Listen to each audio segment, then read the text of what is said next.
You're listening to Dark Rain Chronicles. The rain hides many things, but it also remembers.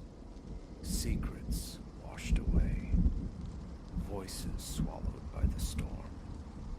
These are the stories it brings back, and tonight you will hear them.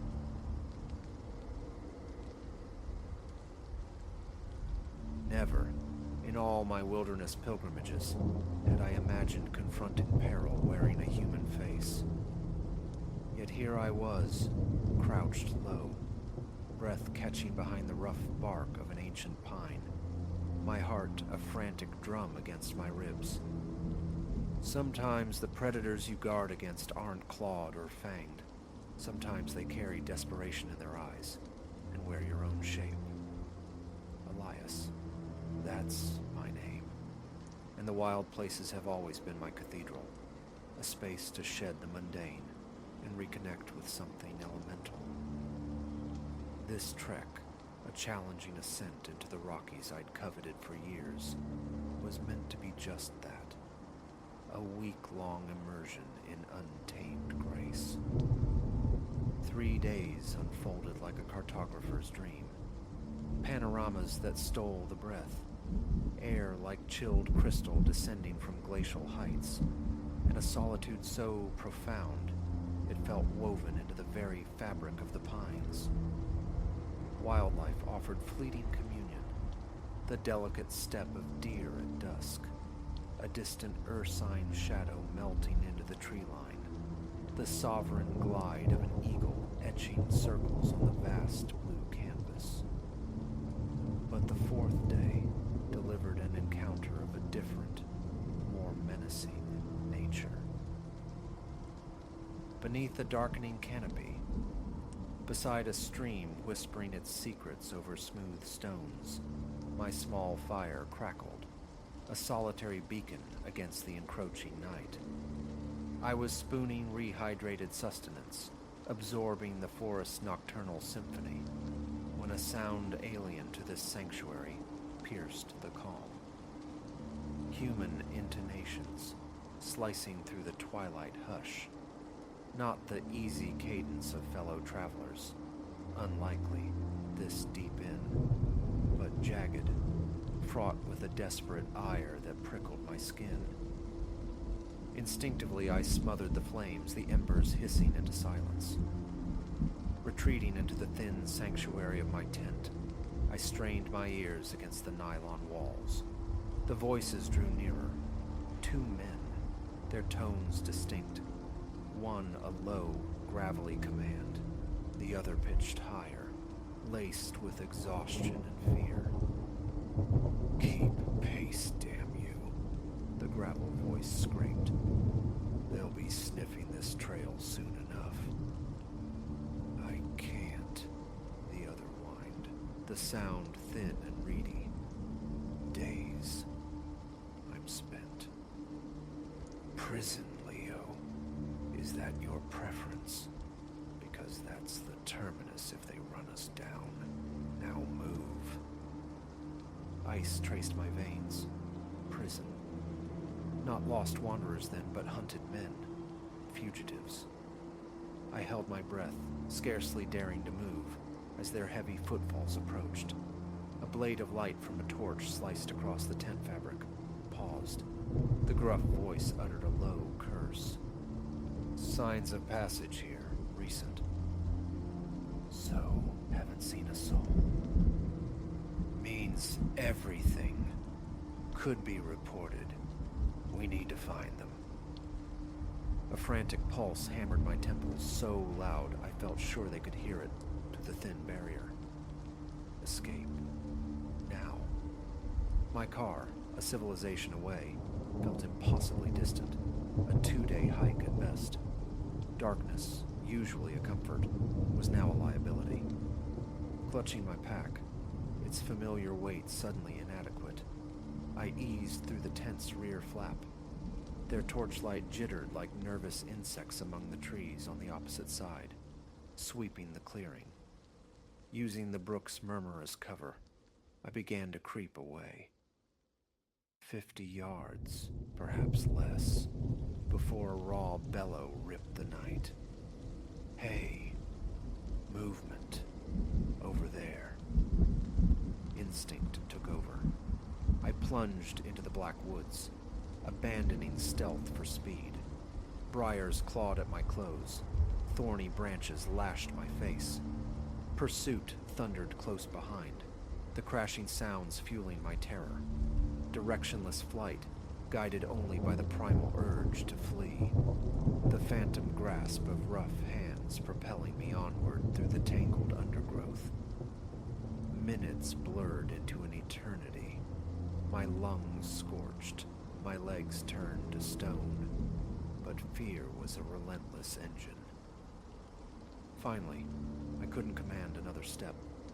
I collapsed against a mossy trunk, gulping air, the forest floor spinning. Silence descended, heavy, watchful, adrift in the vast, indifferent wild. Prey. My camp, my provisions, left behind in the panicked retreat. Only the pack's meager contents remained. Water bottle, a few dense energy bars, torch, first aid kit. Shelter. I needed shelter. And thought.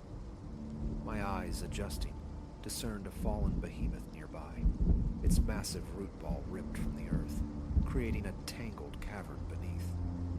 I burrowed within, shrinking into the damp earth and decaying leaves. Each nocturnal sigh of the forest, an owl's query, leaves skittering on a sudden breeze, jolted me upright, heart hammering.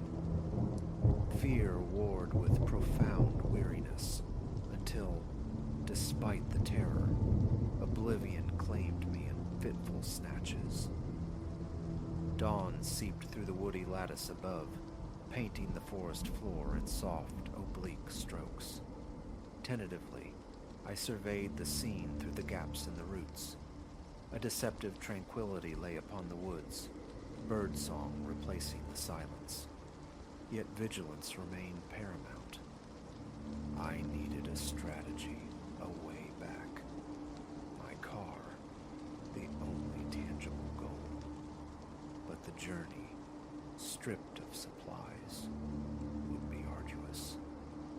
And were they still out there? As I weighed the daunting options, a new sound intruded, a mechanical pulse beating against the sky. Pump, pump, pump. Helicopter. Rescue. Or the law hunting their quarry. Hope surged. I scrambled for my earthen refuge, seeking open ground, visibility. As I moved, new voices reached me, different from the night's desperate exchange. These were crisp, authoritative, organized. Team Alpha, grid sweep east. Beta, take the west. Remember, subjects considered dangerous. Approach with caution. Await backup. A wave of pure relief washed over me, so potent it almost buckled my knees. The police. Salvation.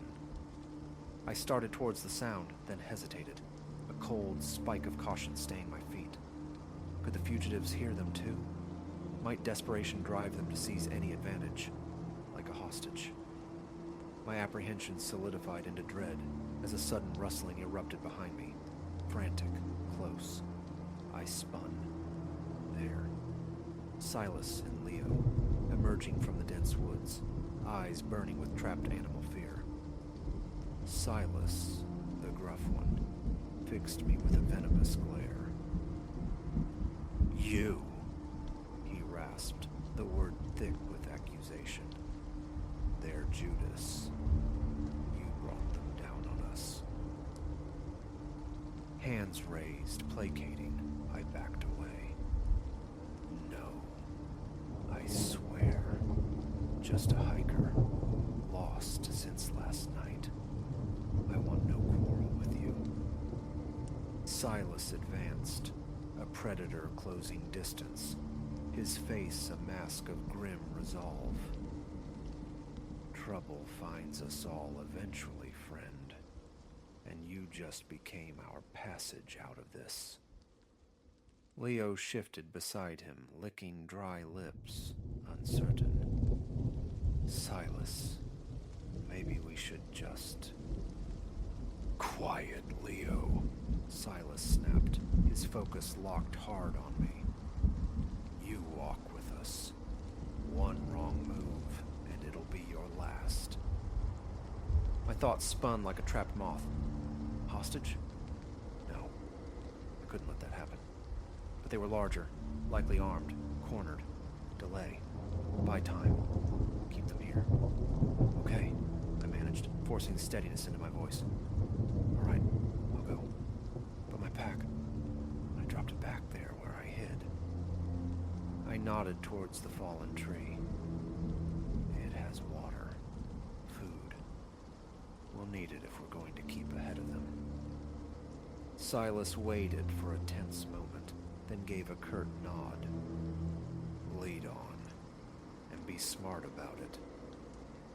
Each step back towards the root cavern was measured, deliberate, my senses straining for the sounds of the approaching cordon, now undeniably closer. We reached the fallen giant, an inspiration, desperate and wild, sparked in my mind. I knelt, feigning retrieval, my hand scrabbling not for the pack, but for the loose earth and leaf litter beneath the roots. In one fluid motion, I whirled, flinging the gritty handful straight into Silas's face.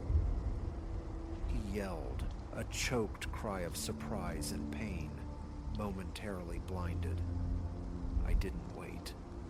I bolted, voice tearing free from my raw throat, screaming with every ounce of air I possessed. Here! Help! They're here. The fugitives are here. Chaos erupted. Shouted commands echoed through the trees. Boots pounded the forest floor from multiple directions. Suddenly, the woods were alive with uniformed figures converging on our position. Freeze! Police! Down on the ground. Now! I hit the dirt instinctively, hands clamped over my head. There was a brief, violent scuffle, more shouting, heavy breathing, and then a tense, ringing silence. When I finally dared to lift my head, I saw Silas and Leo being efficiently subdued, wrists secured behind their backs. A steady hand rested on my shoulder, helping me rise. A woman officer with kind eyes looked me over. "Are you unharmed, sir?" she asked, her voice calm. "Are you the hiker reported missing?" A shaky nod was all I could manage. "Yes, that's me. I found them. Or they found me." The ensuing hours dissolved into a procedural fog. Statements given, questions answered, a quick medical check. Their story unfolded in fragments relayed by the officers. Silas and Leo, escapees from a medium security facility several states away, on the run for weeks, their desperate gamble ending here in the Rockies. As I was finally cleared to leave, the officer in charge, a man whose face seemed carved from the mountain granite itself, approached me. "You handled that exceptionally well," he said, his gaze direct. "Not many people would have kept their wits about them like that. You should be proud." I managed a wan smile. Honestly, I was terrified the entire time. He offered a gruff chuckle that softened his features slightly. "Courage isn't the absence of fear, son. It's acting despite it." Riding back towards civilization, the wild landscape blurring past the car window, I reflected on the whirlwind of the last day. I'd sought sanctuary and stumbled into raw peril. Yet, in that crucible of fear, an unknown resilience had surfaced. I had met the abyss staring back from desperate human eyes, and somehow stepped back from the edge. The wilderness still calls to me. Its profound peace remains a potent lure. But now, that appreciation is laced with a sharper awareness. Danger wears many masks, and sometimes the most unpredictable predators walk upright.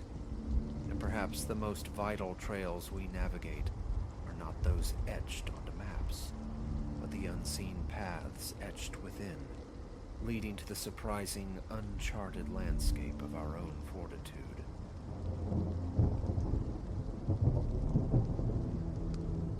The moon, a swollen pearl bleeding light, slicked the ocean's skin with a trembling silver track. Ideal conditions, we'd thought, for slicing through the midnight brine. But treading water now, a glacial dread seeped into my veins. Something vast, something with undeniable heft, had just ghosted against my calf, and it bore no resemblance to any fish I knew. The gentle sigh of waves against the shore suddenly felt like a predator's bated breath, masking the unseen thing coiled in the blackness below. Then, shattering the quiet, my friend Finn vanished beneath the surface, a choked gasp his only epitaph. My name is Liam. What began as a valedictory blaze of freedom for 4 newly minted graduates, myself, Finn, Maya, and Reese, had curdled instantly into nightmare. This secluded strand of coast was our haven for 3 days, a final exhale before the intake of corporate corridors and the measured tread of adult lives. Tonight was meant to crown the escape. The day had been flawless, sun-drenched, punctuated by the thwack of a volleyball, cooled by beers clutched around a bonfire's dying embers as twilight bled into dusk. When the moon ascended, fully commanding the sky, someone, Reese, I think, already shucking clothes, proposed the swim. "Seriously, people," he'd urged, his voice alive with the night's enchantment. "When will we ever have this again? Full moon, water like silk, not a single other human for miles." We succumbed, swept up in the lunar magnetism. Maya and I donned suits. Finn, ever impulsive, shed only his shirt before plunging in clad in shorts. We'd pushed out, chest deep, laughter echoing across the water as we splashed like children released from school. That's when the contact occurred. A definite, living pressure sliding past my leg. I froze, the laughter catching in my throat. "Guys," I'd managed, a tremor starting, but Finn's abrupt submersion stole the rest of my words. Now, silence radiated outwards from the point of his disappearance. We stared, aghast at the disturbed water, then at each other. "Finn," Maya's voice was a thin thread of sound. "Finn, stop messing around." The plea hung there, hollow. We knew. Finn, a powerful swimmer, had been plucked downwards without a ripple, without a fight. "Out," Reese commanded, his customary swagger dissolved, leaving raw fear. "Get out of the water, now." We turned shoreward, limbs thrashing, a panicked symphony of uncoordinated strokes. A cold fist squeezed my chest, the urge to simply scream threatening to capsize my reason. I fought it down, concentrating fiercely on the pull and push of my arms through the resisting water. Halfway there. Maybe less. Maya screamed. I twisted, saw her dragged backward, arms windmills against the dark. "It's got my leg," she shrieked, her face a mask of pure terror. Reese and I surged towards her, the water suddenly viscous, like swimming through cooling tar. She slipped under just as our outstretched fingers grasped only empty water. No! The cry ripped from my throat as I dove, instinct overriding thought. Salt water seared my eyes. I blinked, peering into the liquid gloom. Nothing. Then, a fleet glimmer of pale flesh, an effervescence of trapped air. Maya, 10 feet down, sinking, already impossibly distant, and entwined around her ankle. Something. The filtered moonlight revealed little, only a long, serpentine form, fluid and wrong, belonging to no known taxonomy of the sea. Lungs screaming, I broke the surface, gasping. Reese bobbed beside me, his eyes huge. "See her?" he choked out. I could only nod, breath ragged. We inhaled deeply, plunged again. This time, only the crushing, featureless dark greeted us. We surfaced once more, panting, lost. The beach seemed leagues away, an unattainable sanctuary. "We have to go," Reese rasped, his voice fracturing. "Can't help them if we join them." His brutal logic pierced the fog of panic. He was right. Whatever shared this water with us possessed a power we couldn't fathom, let alone fight. Survival lay only on the sand. We swam, pushing aching muscles past exhaustion. Every splash, every swirl of current sent jolts of adrenaline through me. I braced constantly for the grab, the inexorable pull into the abyss that had claimed Finn and Maya. Perhaps 20 yards from salvation, Reese let out a strangled grunt. I turned. He was wrestling something unseen, his head barely clearing the waves. "Liam!" His cry was desperate, his hand reaching. "Help!" I churned towards him, arms leaden. Just as I closed the distance, his eyes widened in a final, horrific understanding. His mouth opened, but only a liquid gurgle escaped as he was violently submerged. Silence again, absolute this time. I treaded water, alone. My breath hitched in short, painful bursts. It had taken them all. I was next. Some rational part urged flight, the shore so close, but terror was an anchor, rooting me to the spot. I floated, suspended in dread, awaiting the inevitable. Then I saw it, a shadow detaching itself from the deeper black, gliding towards me just below the surface. Immense, easily twice the length of a man. Closer, it resolved. Not one entity, but a confluence. A churning, hypnotic mass of tendrils, appendages, feelers, all pulsing with a coordinated life. I wish I could claim courage, a final, defiant struggle. The truth. Blind panic erupted. I flailed, a desperate, pathetic thrashing against the inevitable. It was the paralysis of nightmare, limbs churning, yet gaining no purchase. The mass undulated directly beneath me. I felt the water roil, felt the first cold, impossibly strong tendrils coil around my ankles. They were slick, coated in some viscous slime that raised the hairs on my arms. I drew one final desperate lungful of air as the darkness pulled me down. The underwater world's profound hush descended, punctuated only by the frantic drumming of my own heart. Salt stinging, I forced my eyes open and met it. Nothing conceived in waking thought, nothing dreamt in fever could have prepared me. A core mass pulsed with internal, bioluminescent light, orbited by countless undulating limbs and eyes. Dozens, scores of eyes, varying in size, all fixed unnervingly upon me. Gazing into those alien optics, my lungs burning for release, the impossible intruded. A voice, not heard but felt, resonated within my skull. Fear not. The thought bloomed, serene amidst the terror.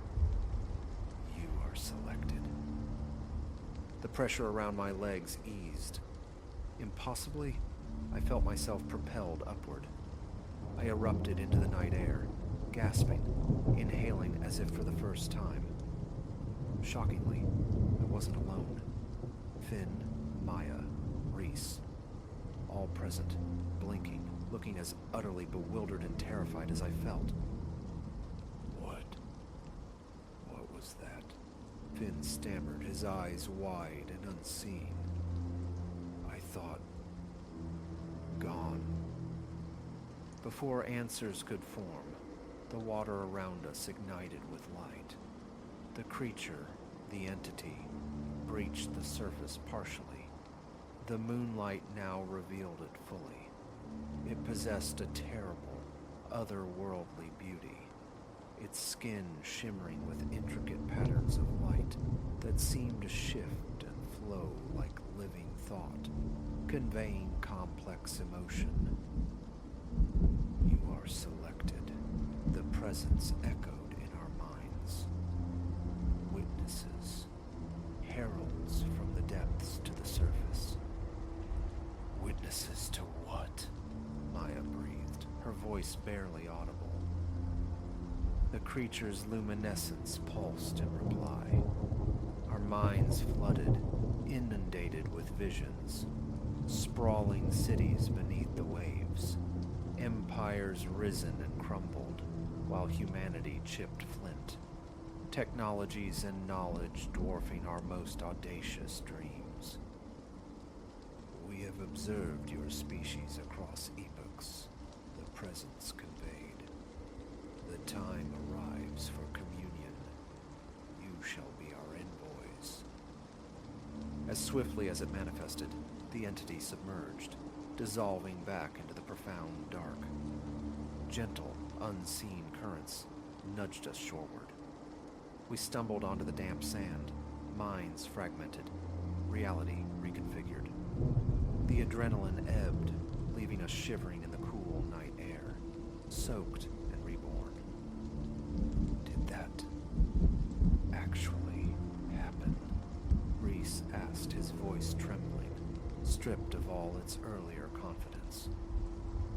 We looked from one stunned face to another, then out at the placid ocean. The moon's reflection lay unbroken, a perfect mirror denying the impossible truth. But we knew. We carried the impossible within us now. We had glimpsed wonders and terrors that would irrevocably alter our world. And we bore a message. Huddled on the sand, grappling with the enormity of it, a strange, hysterical laugh bubbled up inside me. We'd sought one last adventure before bowing to the mundane. We'd found something infinitely more profound, more terrifying, more transformative. Our lives, tethered until moments ago to predictable futures, were now unmoored, and beneath the waves, ancient consciousness stirred, waiting for us to speak their truth, waiting for the surface world to finally comprehend the secrets held fast in the deep. Our midnight swim hadn't been an ending, but the astonishing, terrifying genesis of humanity's greatest voyage, and we, improbably, were its chosen navigators.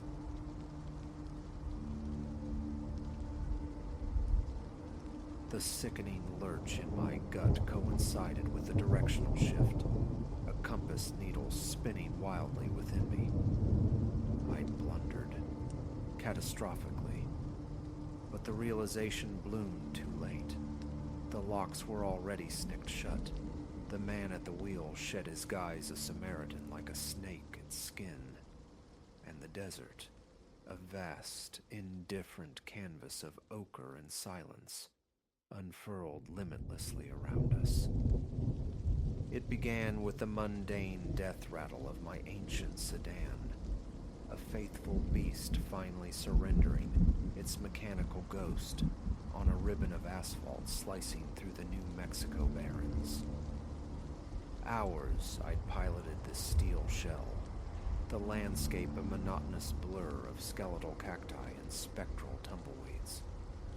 Dusk bled across the heavens, a violent watercolor of bruised purple and molten gold. Yet its majesty was lost on me, eclipsed by the chilling certainty of being utterly stranded. The engine offered only a pathetic whine against the ignition's plea. My phone, a useless brick, confirmed my isolation, marooned. Then, twin pinpricks of light pierced the deepening twilight. A surge, primal and hopeful, coursed through me. Salvation, surely, or at least passage to civilization. An old pickup, scarred and weary, materialized from the shimmer, slowing, its engine a low growl. The window descended, revealing a face etched by sun and time, lines crinkling around eyes that held a disarming twinkle, a smile, practiced and warm. Engine trouble. His voice, a gravel road dusted with kindness. I affirmed, the story tumbling out, the dead engine, the empty miles. He listened, head tilted, then offered transport to the nearest town. Hour's drive, maybe, he rasped. Can get you a tow truck from there. A tremor of caution, my mother's spectral warnings about roadside Samaritans, vibrated within me. But the alternative? Succumbing to thirst or the predatory chill of the desert night. That would be incredible, I managed, hefting my worn backpack. Thank you. He called himself Silas as I settled onto the passenger side. The cab breathed leather and stale tobacco smoke. A mournful country ballad wept softly from the radio. We traded fragments of lives, my westward migration towards a new beginning in Los Angeles, my origins in some nameless Ohio town he dismissed with a shrug, the college friends awaiting me. He painted himself a native, rooted in this harsh terrain, claiming intimacy with its secrets. Know this desert like my own veins, he murmured. Yet, 20 minutes spun away, and a dissonant chord struck within me. The rhythm of his questions, the unnerving focus in his gaze when it flickered towards me. Something felt jagged beneath the smooth surface. I chided myself, paranoia born of vulnerability. Then, the cold realization slammed into me. We journeyed eastward. The setting sun, moments ago a beacon before us, now bled light onto my left shoulder. Silas, I ventured, striving for nonchalance. I think, aren't we heading the wrong way? Wasn't the town west? Silence stretched, taut and thin. When he finally spoke, the earlier warmth had evaporated, leaving only chill bedrock. No, he stated, his voice flat, devoid of inflection. This is the right way. My pulse hammered against my ribs. My hand darted to the door handle, a futile gesture. The click of the child lock echoed like a closing cell door. Where are you taking me? The tremor in my voice betrayed me. The pretense shattered. A smile twisted Silas's lips, glacial and devoid of humor, sending ice shards down my spine. Somewhere quiet, he intoned, where we won't have interruptions. Raw panic clawed at my throat. My eyes scanned the cab, desperate for leverage, for anything. But the truck's interior was unnervingly tidy. purged of potential weapons. No stray wrenches, no forgotten tire iron. Barren. "Please," I whispered, hating the fragile sound. "Just let me go. I won't say anything. I promise." He chuckled, a rasping, ugly noise. "Oh, I count on that. Nobody ever says a thing." The implication struck with physical force. This was a practiced ritual. How many others? How many derelict vehicles marked spots like mine, their drivers swallowed by the silence? We rolled onward, the silence thick with unspoken menace, the miles spooling out into the desolate unknown. My mind scrabbled for an escape route, finding only dead ends. Trapped. A captive audience to my own unfolding nightmare, plunging deeper into an alien landscape. Just as despair threatened to engulf me entirely, Silas wrenched the wheel, abandoning the highway for a rutted dirt track.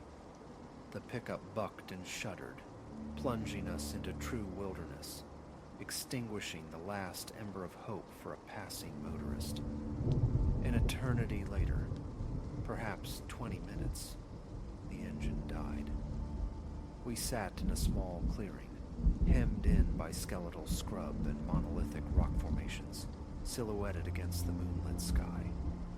A stark, treacherous beauty. This was no scenic overlook. "Out," Silas commanded, producing a handgun from beneath his seat, its metal gleaming dully. My limbs turned to lead as I obeyed. He followed, the weapon unwavering. "Walk," he ordered, gesturing with the gun barrel towards a fissure between two towering boulders. Flight seemed suicidal. The sheer immensity of the surrounding emptiness mocked the idea. Where could I possibly run? Exposure would claim me long before rescue. So I walked, thoughts frantic, searching for a fissure in his resolve. "You don't have to do this," I pleaded, voice quavering. "Whatever you intend, it's not too late to turn back." He offered no reply, only a nudge from the cold steel. 10 minutes of stumbling progress brought us to the shadowed maw of a cave. My stomach plummeted. The end point, the killing ground. I hesitated, eyes darting, seeking any sliver of hope in this grim tableau. And then I saw it, a glint of rusted metal beneath the moon's cold gaze, half submerged in the sand. Rebar, a forgotten remnant of some failed human endeavor. Primal instinct surged, overriding fear. I lunged, fingers scrabbling, closing around the coarse, heavy steel, just as Silas registered my movement. He lunged, a predator's swiftness, but desperation lent me speed. I swung the makeshift cudgel with every ounce of terrified strength, connecting solidly with his advancing arm. A strangled howl tore from him. The gun spun away into the darkness. I didn't linger. I fled. Ran with a ferocity I hadn't known I possessed, scrambling over unforgiving rock, tearing through thorny brush that ripped at fabric and flesh.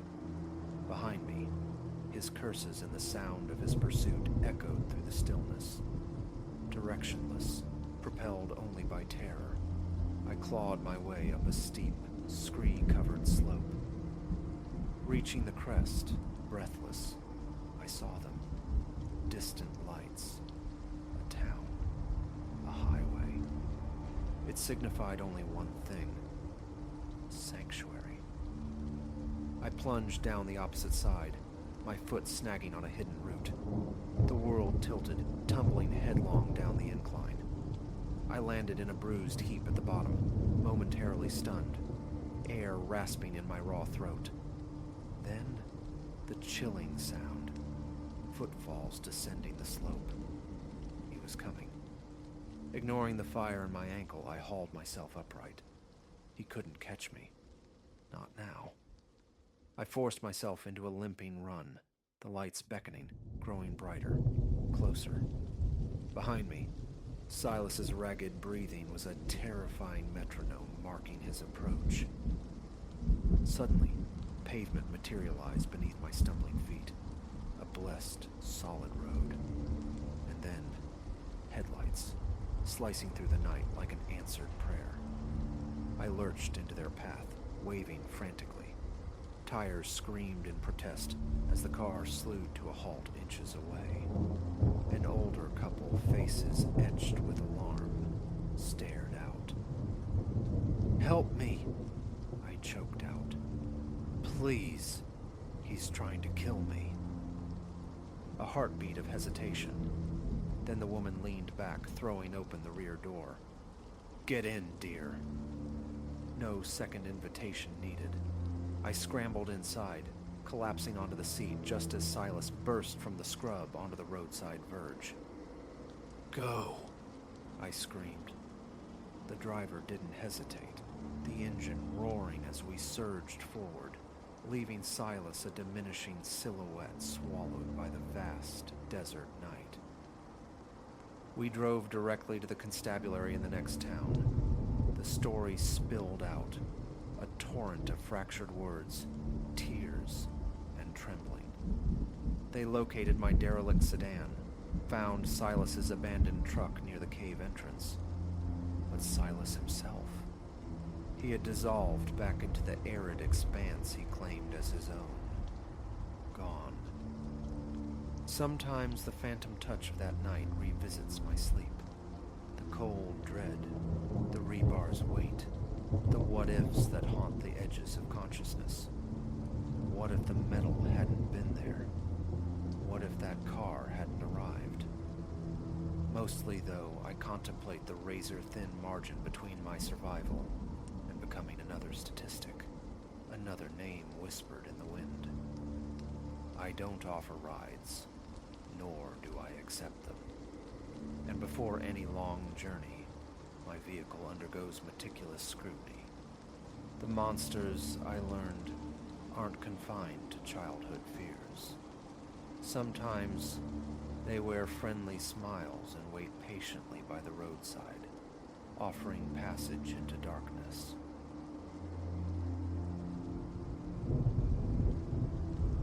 That percussion against the door, when it came, wasn't merely sound. It was a fissure cracking open the dead calm of 3:17 a.m. It wasn't just the hour, profoundly unvisited, nor the solitude of my perch on the 14th floor of this supposedly impenetrable tower. No, it was the cadence, insistent, demanding, radiating a certainty that chilled the marrow, a conviction that whatever supplicant waited beyond the wood was utterly alien to the human condition. My name is Ilara. Until that precise moment fractured my existence, life had unfolded in predictable, quiet rhythms. I sculpt worlds from light and shadow as a freelance visual artist, my days largely spent captive to the glow of my monitor, immersed in the silent language of pixels and hues. This apartment, this nest high above the city's thrum, had been my inviolable refuge. Sleep had claimed me there at my workstation that night, the computer's low thrum a lullaby, the screen a final, fading ember. The rapping jolted me from that shallow sleep, my heart instantly a frantic drum against my ribs, a phantom echo of a dream. But it sounded again, amplified, sharper, imbued with an unnerving resolve. I remained utterly still, eyes fixed on the impassive rectangle of the door. Who, in the deepest trough of night, would summon me? Possibilities flickered. A neighbor's crisis, building management with dire news. Who is it? The question emerged thin, frail, swallowed by the apartment's waiting darkness. Silence answered. Then, Another blow, forceful enough to make the door shudder within its sturdy frame. I rose, a tremor starting deep in my legs. A primal urge screamed to retreat, to burrow beneath covers and pretend the world outside ceased to exist, like a child warding off imagined terrors. Yet, a stronger current, the relentless undertow of a curiosity that had always courted trouble, pulled me forward. Barefoot, I ghosted across the cool floorboards, each step measured, soundless. Reaching the threshold, I paused, my hand hovering near the lock, a visceral wrongness screaming from my gut. Danger resides here. Do not engage. Instead, drawn by that fatal curiosity, I pressed my eye to the peephole's distorting lens. The sight beyond contracted my veins with ice. A shape occupied the corridor, undeniably present, yet defying human proportion. It loomed, impossibly tall, its outline grazing the ceiling panels. Draped in what resembled a heavy, dark coat, the fabric rippled with an internal, unholy motion, defying the stillness of the air. And the face. I jerked back, breath catching, pulse hammering violently against my sternum. Where features should have been, eyes, nose, mouth, there was only an unnerving, smooth blankness, a pallid void, nothingness sculpted into a head. As if my gaze were a physical touch, the entity abruptly surged forward, pressing its unseen mass against the door. A sound emanated now, low and guttural, a vibration that seemed to travel through the dense wood into the very bones of my hand, resting near the knob. Let me in, a voice commanded, not through the air, but blooming cold and sharp, directly within the confines of my skull. A rasping intimacy that bypassed hearing altogether. I require entry. I stumbled back, shaking my head in mute refusal, though logic dictated it couldn't perceive the gesture. No. I forced the word past the constriction in my throat. Go. Please just leave. The assault on the door intensified, each impact a physical blow against the apartment's perceived safety, the walls resonating with the force. Let me in. The mental voice swelled, insistent, brutal. You must grant me passage.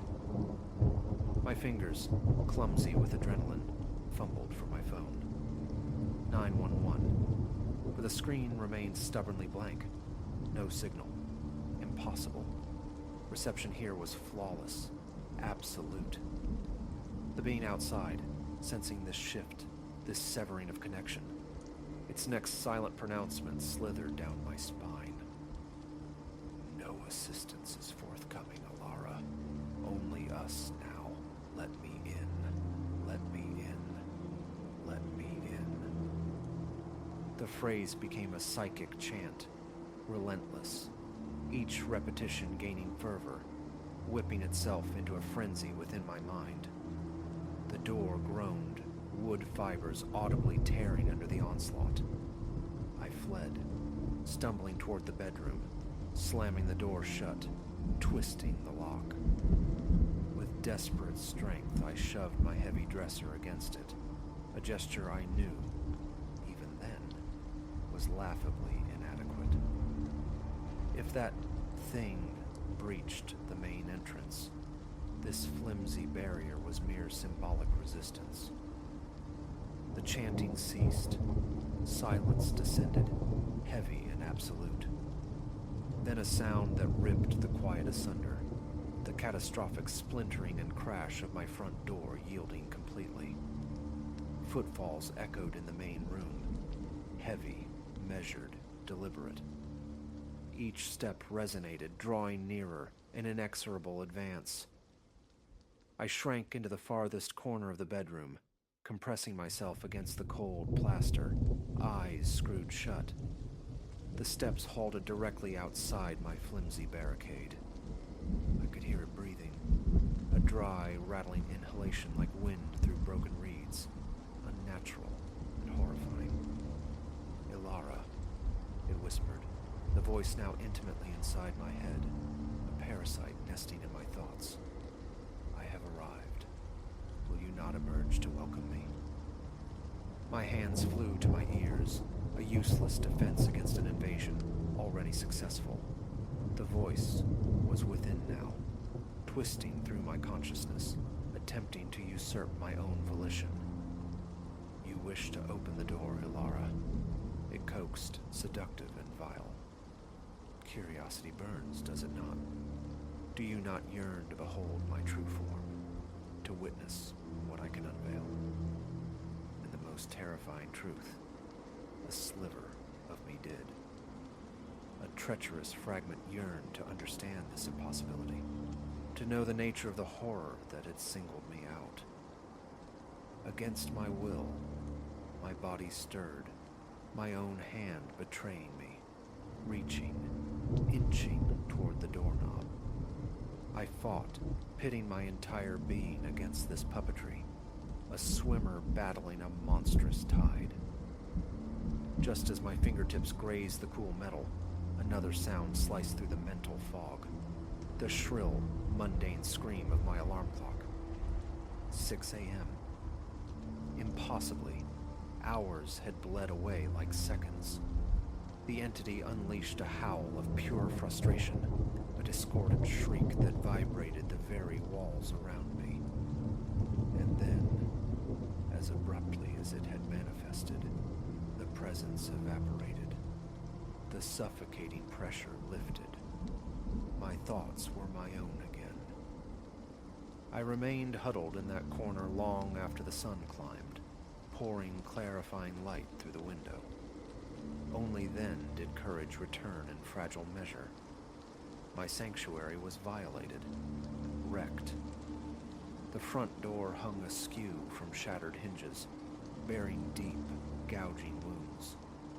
Furniture lay overturned, pictures flung from walls. But of the visitor, no physical trace remained. I notified the authorities, the words feeling hollow and absurd even as I spoke them. How could this experience translate into any report they could file? I scarcely believed it myself. In the ensuing days, I clung to the fiction of a hyper-realistic nightmare. But the brutalized door, the chaotic landscape of my apartment, these were undeniable artifacts. Within the week, I had fled, securing a new dwelling on the ground floor, blessed with multiple escape routes. Now, salt lines the thresholds. Iron charms hang sentinel over every entrance. Whether these small rituals possess any true power against such a thing, I cannot know, but they offer a sliver of perceived defense. Yet, true safety feels like a forgotten country. I know now. I know there are entities occupying the shadowed folds of the world, things that rap upon doors in the deepest night, things that hunger to be admitted, and sometimes in the quiet, vulnerable moments, I find myself wrestling with the question, what if I had turned the knob? What visage would have been revealed? What transformation awaited? Part of me recoils, grateful for ignorance, but another part, buried deep, still pulses with that dangerous, terrible curiosity. I live in fear that one day, that curiosity might claw its way to the surface. So, should you ever be startled from sleep by a summons at your door, one that feels too urgent, too insistent, too other, heed this warning, born of terror. Do not answer. Do not even look. For once you witness what waits beyond the threshold, once its voice takes root in your mind, genuine escape becomes a fragile illusion. It is out there, waiting, and eventually, inevitably, it will knock again.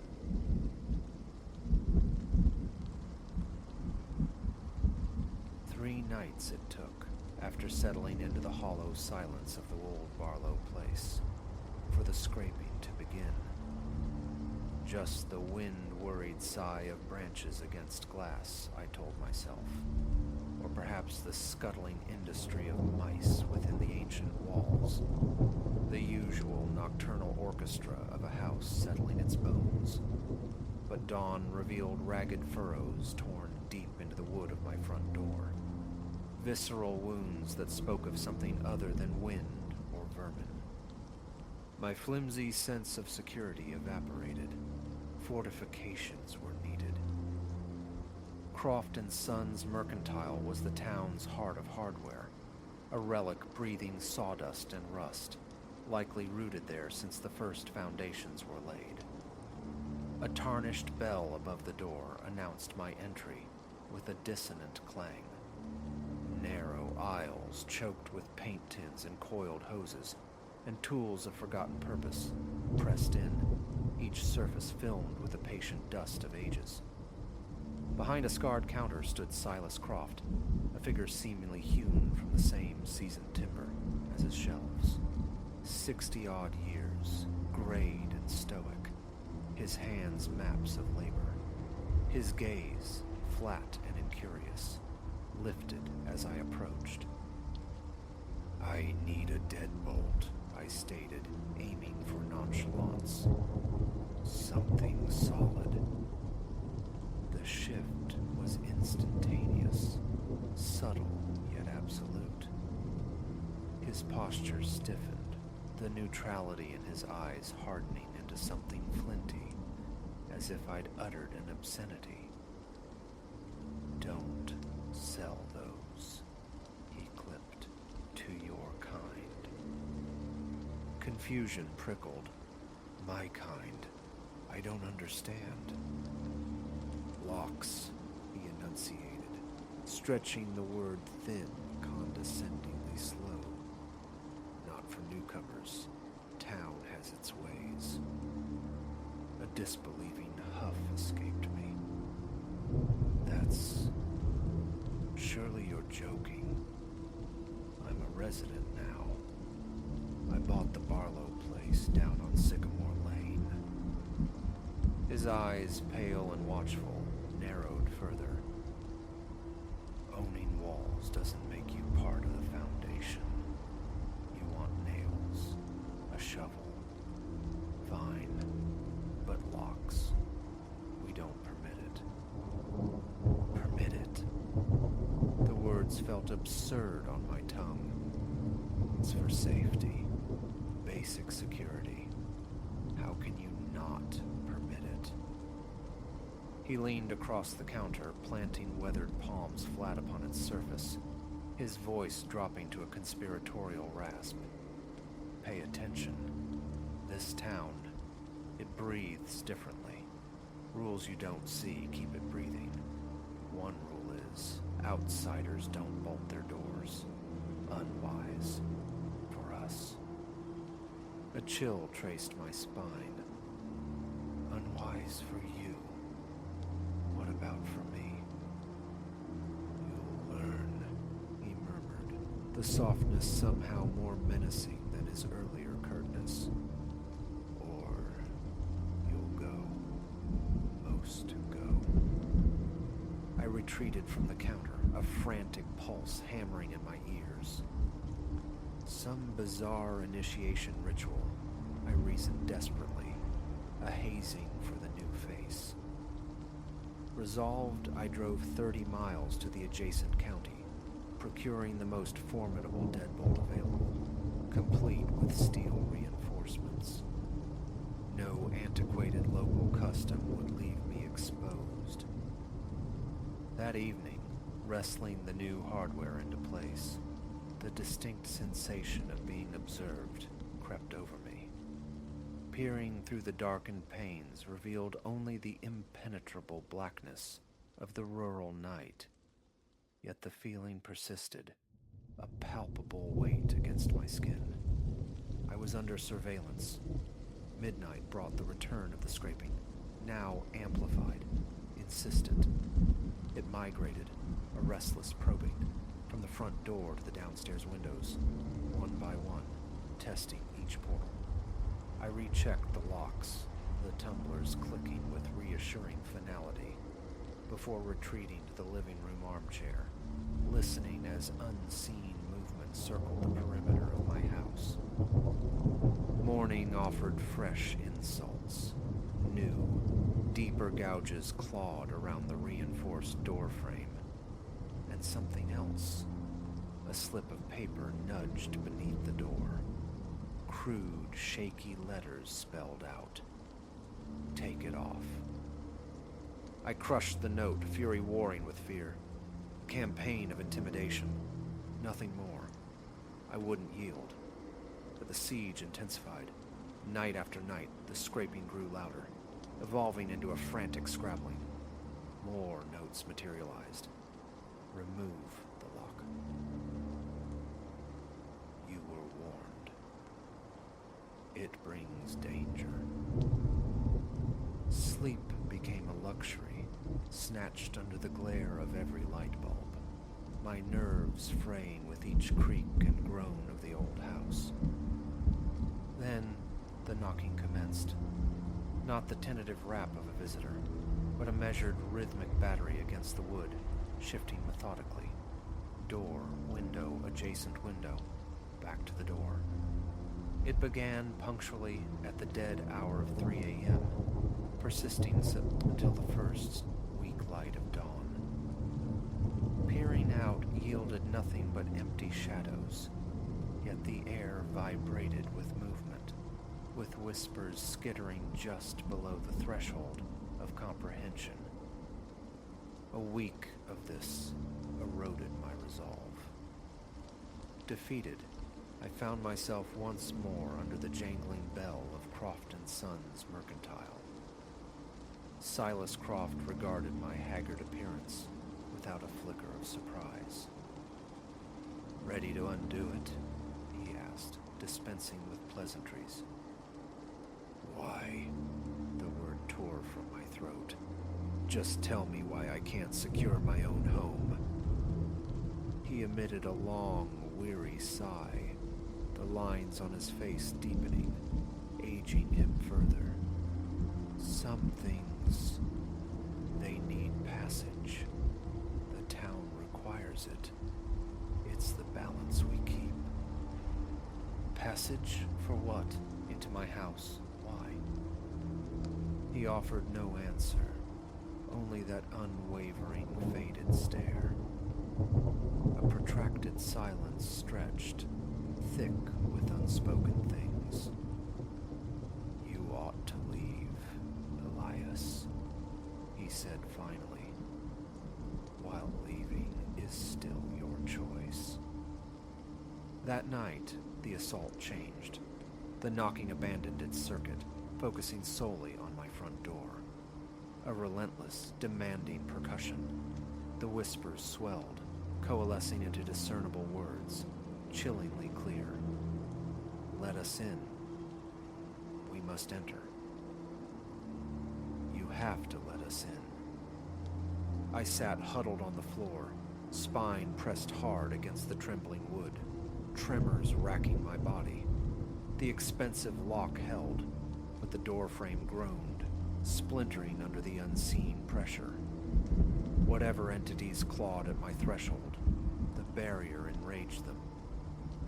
Near dawn, an abrupt silence fell.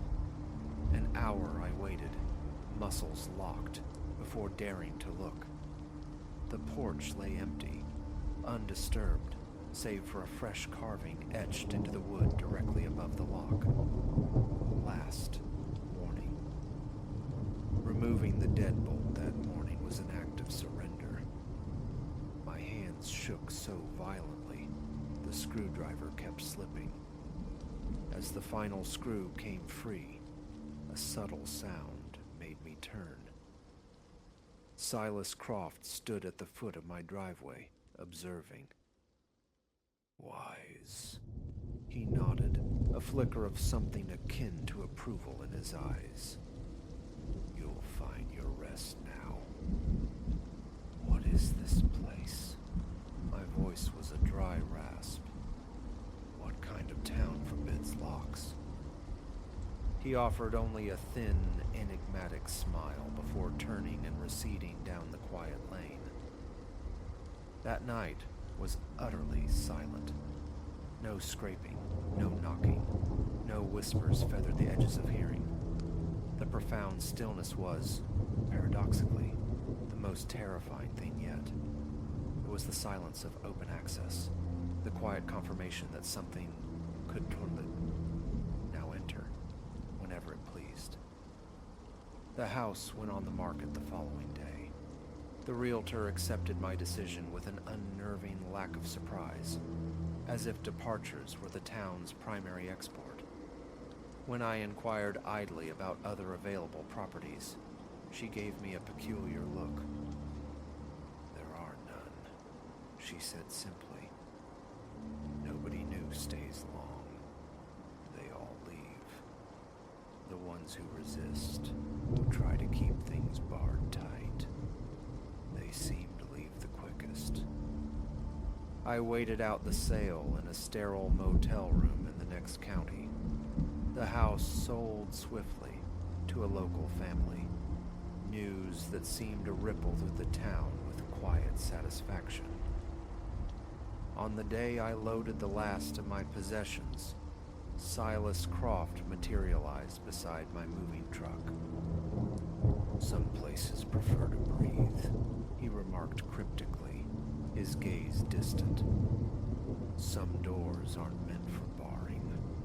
Remember that, Elias, wherever you land. I remember. I fled to the anonymity of a sprawling city, where reinforced doors and complex security systems are unquestioned necessities. Yet sometimes, in the deepest hours of the night, a faint, dry scratching seems to whisper at my apartment door, and I wonder if the town's reach is longer than I imagined. I wonder if, back on Sycamore Lane, new arrivals are wrestling with locks, learning the immutable lesson of a place with rules that refuse to be broken. And every night, before sleep claims me, I check the deadbolt, the chain, the security bar, even as a cold sliver of doubt whispers that perhaps, just perhaps, locks don't keep things out. Perhaps they only make them angrier.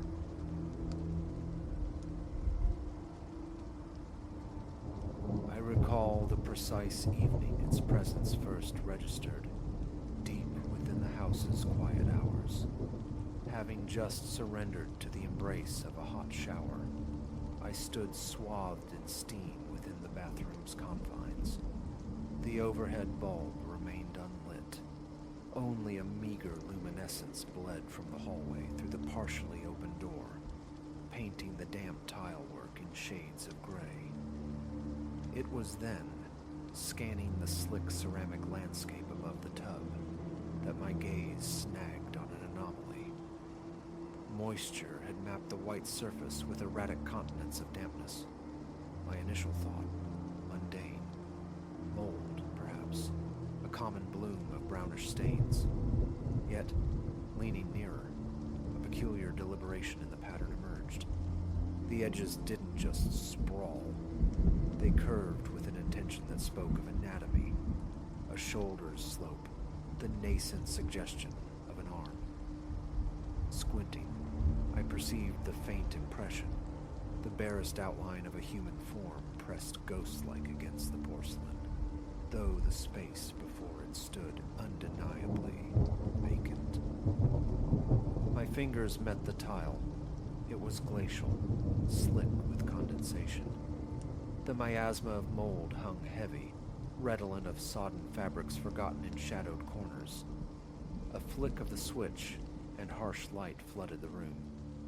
Instantly, the shape dissolved, retracting into a mere innocuous patch of wetness. Fatigue, I reasoned.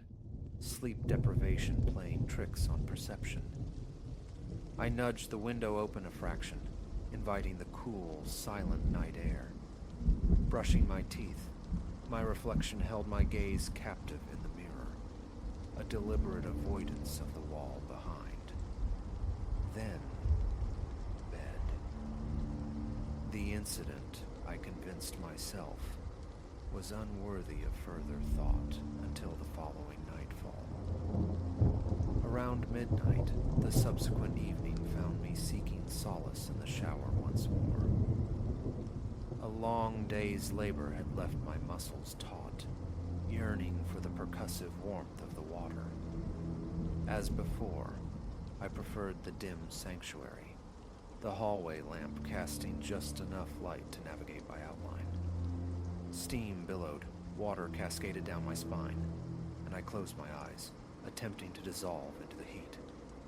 A flicker, peripheral and indistinct, snapped my attention back. I froze, eyes wide. There, directly before me on the tile canvas, moisture was actively coalescing into another aberrant form. No mere stain this time. It articulated something akin to a partial visage, a shadowed depression where an eye might reside, a darker smear hinting at a mouth agape. A tremor ran through my shoulders, wiping stinging water from my eyes. I stared, transfixed. It held its shape, amorphous yet suggestive, like a face straining against the fabric of a damp shroud. The mildew odor intensified, pressing close, constricting my chest. I drew a ragged breath. One hand reached out, hesitantly tracing the tile's contours. Cold, clammy. With a convulsive movement, I slapped the light switch. The apparition vanished, bleached into simple dampness. I remained motionless, heart hammering against my ribs, water streaming unheeded down my face and neck. Shutting off the shower, I toweled off with brusque efficiency and exited the tub. Leaning heavily on the basin, my reflection offered only my own weary eyes, skin beaded with water. Nothing else. That night, the bathroom door remained resolutely ajar. In the days that unfolded, I waged a campaign of denial and domestic warfare. I attacked the tiles with bristling sponges, drenched them in chemical foggers designed to eradicate mold, and kept the extractor fan whirring relentlessly post-shower. The cloying scent receded somewhat, yet within a couple of days, a familiar phenomenon recurred. Allow the humidity to bloom, and the stains would begin their subtle figuration. Never explicitly human, they nonetheless bore angles and curves that resonated with shoulders, the line of a chin, the gesture of a hand. It was never mere random modeling. An unsettling intentionality always lingered, as if something struggled towards personification. Prolonged observation invariably summoned a profound unease, the visceral certainty of not being alone. My chest would tighten, demanding conscious effort to regain calm. The light remained my weapon, banishing them instantly, but darkness and dampness were their allies, coaxing them back from the porcelain depths under the hallway's faint glow, or the weak gray light of dawn filtering through the small window. One particular night, sleep proved elusive. I lay rigid in bed, listening to the profound silence, until the digital clock glowed 3:12 a.m. Rising, drawn by an unseen current, I drifted towards the bathroom. A faint, rhythmic plink reached me. The faucet, though tightly shut, yielded a single, deliberate drop every few seconds, a soft but insistent metronome in the stillness. I tried the knob. It offered no further purchase. Standing there, suspended in the pre-dawn quiet. I simply listened. The mold's phantom scent had returned, threading the air. Across the room, the tiles flanking the far end of the tub displayed fresh cartographies of dampness. These were different. A cluster of faces, perhaps 3 or 4, huddled close. Their features remained indistinct, blurred impressions. Some hinted at deeply shadowed sockets for eyes. Others presented flat, broad patches suggestive of silent, open mouths. An unnerving fancy struck me, that they might be whispering, locked in some soundless debate, but only the faucet's drip punctuated the silence. A knot tightened in my stomach. My throat felt parched. The urge to flood the room with light warred with a morbid curiosity to witness whatever might transpire in the gloom. Step by cautious step, I advanced, acutely aware of my own breathing. The fungal odor thickened, becoming almost palpable. Then I perceived it, a subtle animation, a barely discernible shifting within the moist patterns themselves, as if they breathed with the room's humidity. The edges seemed to pulse, darkening and lightening fractionally, evoking the disturbing image of a hand smoothing them from the other side of the wall. My jaw locked. A film of sweat beaded on my brow. Extending a tentative finger, I made contact. The tile was slick, but the water running down its surface felt wrong. Thicker than mere condensation, almost viscous, slimy. I recoiled, sniffing my fingertip. Pure mildew. A nervous flutter erupted low in my gut. My hand found the switch. Light exploded, instantaneous and absolute. The shapes disintegrated. The tiles gleamed wetly, innocuously normal save for the lingering droplets. I killed the light again, plunging the room back into darkness, and waited. Breath held. A full minute passed in watchful silence. Nothing reappeared immediately. Rinsing my finger beneath the now steadily dripping faucet, I retreated to bed, a tapestry of frustration and bone-deep weariness settling over me. The following days saw futile experiments.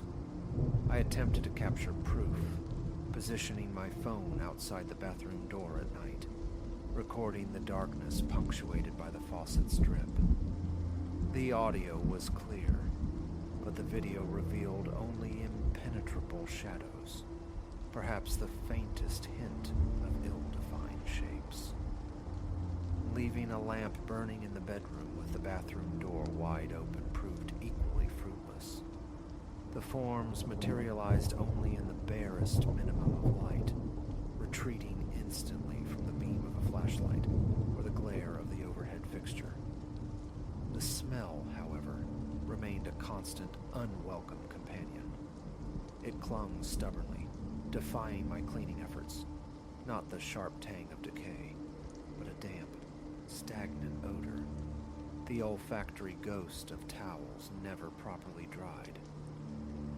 A pervasive disquiet became my shadow. Entering the bathroom triggered an involuntary tension. My shoulders hunched, the muscles in my neck knotting. Breathing felt constricted within those 4 walls. Showering transformed into a strained ritual of vigilance, my eyes constantly scanning the tiles, anticipating their spectral emergence. I began to favor the dimness, leaving the main light off, perversely wanting to witness their return. Inevitably, after several minutes under the hot spray, the moisture would begin its insidious artistry. The configurations shifted each time. A suggestion of head and shoulders here, the curve of limbs there, but always, unsettlingly, anthropomorphic. They never moved overtly, yet seemed to subtly rearrange themselves in the periphery, in the space between blinks. One evening, showering in the dimness, I spoke aloud, the words feeling alien and absurd in my own throat. "I know you're here," I murmured. A surge of the mold scent answered, thick and cloying. Simultaneously, I perceived a subtle pressure shift in the water striking my skin, an unevenness, as though an unseen obstruction deflected part of the stream. My gaze flickered to the shower curtain. It billowed slightly inward, a gentle, persistent nudge, as if prodded for the other side. With a surge of adrenaline, heart slamming against my ribs, I ripped the curtain back. Empty space, the gurgle of the drain. Turning back, my eyes caught it. A shape like a half-formed face had coalesced near the faucet on the damp tile. My chest seized. I fumbled for the light switch, killed the water, and scrambled out, hands trembling as I dried myself and dressed. A palpable dread began to precede every necessary trip to the bathroom. Yet, hygiene demanded entry. Each time became an inspection, scrutinizing the tiles. Sometimes the figures were mere whispers of silhouette, faint suggestions against the white. Other times they possessed a disquieting depth, shadows hinting at volume. The smell was a constant. The faucet's drip became more insistent, defying my attempts at repair. New washers, a check of the visible plumbing, yielded nothing. Each droplet, magnified in the apartment's silence, seemed an auditory reminder. You are not alone. In a further attempt at control, I left the bathroom window flung wide open one night, hoping vigorous ventilation would desiccate the space. It offered marginal improvement, but the moment steam began to gather during my shower, the shapes crept back into view. I escalated my cleaning, resorting to a potent bleach solution, scrubbing until my arms burned and the fumes stung my eyes. The mold odor retreated for a day, perhaps two, but humidity was the only invitation the patterns required. Running a hand over the grout, I noticed it felt crumbly in places. A chilling thought surfaced. Water, seeping behind the tiles for weeks, months, cultivating something unseen within the wall cavity. I pictured thick, fungal growths pressing outward, their contours manifesting as these shifting stains. I swallowed hard, pushing the image away. My showers became exercises in efficiency, brief bursts under the water before the dampness could fully conspire. I kept the light blazing most of the time, a deterrent that seemed largely effective. But lapses occurred. Forgetting the switch before entering, I'd catch peripheral glimpses. Once, a terrifying triptych of faces aligned near the top, seemingly staring down. Another time, a distinct hand shape materialized near the sink. As I ran the tap to wash my face, its shadowed fingers appeared to subtly curl. My breath hitched. The light switch was my immediate reflex. Obliteration. There was no rational framework for this. I held no prior belief in the spectral, the uncanny. This apartment, my home for a year, possessed no known history of peculiarity. Yet now, the bathroom felt like annexed territory, alien and hostile. Standing within it, I felt the weight of unseen scrutiny. Showering, the palpable sense of silent entities crowding the steam, never fully resolving, never speaking, never making contact, yet undeniably present. Their proximity was a physical pressure. The tension became chronic, lodging permanently in my shoulders. Sleep offered little respite, fractured by sweats and the phantom sounds of dripping water, or the soft slither of the shower curtain. I tried to fortify my mind against it, repeating mantras of mold and moisture, tricks of light and shadow. But the visceral feeling, the tremor in my hand as it closed around the doorknob, refused dismissal. Humming offered no shield. Music played on my phone sounded tinny and hollow in the small, charged space. The water dripped. The odor persisted. The shapes formed. One night, resolve hardened within me. A different approach. I extinguished every light in the apartment, positioning myself as a sentinel in the hallway, gazing into the bathroom's absolute darkness. Only the faint sodium glow from the street lamp outside, filtered through the small window, provided the barest illumination, limning the edges of the tub and tiles. The characteristic smell was faint, almost absent in the cool, dry air. I waited, motionless, for perhaps 10 minutes. Then, subtly, it began. A dark patch manifesting on a lower left tile, slowly extending upwards, coalescing into a rough silhouette that suggested a figure hunched in on itself. I edged closer, breathing shallowly through my nose, mouth dry, pulse accelerating. Reaching out, I tapped the tile gently with a fingernail. The surface felt slick, unnaturally so. The shape seemed to shudder, disturbed by the contact. I drew back, waiting. A single, soft drip from the faucet broke the silence. The hairs on my neck prickled. My jaw ached with tension. "What do you want?" The question escaped me, low and tremulous. No answer, no sound beyond the drip. But in the gloom, I thought I perceived the shape quiver again, striving for definition, resolving momentarily into something that might have been hollow eyes regarding me. A backward step, my spine hitting the hallway wall. My hand, acting on instinct, found the light switch.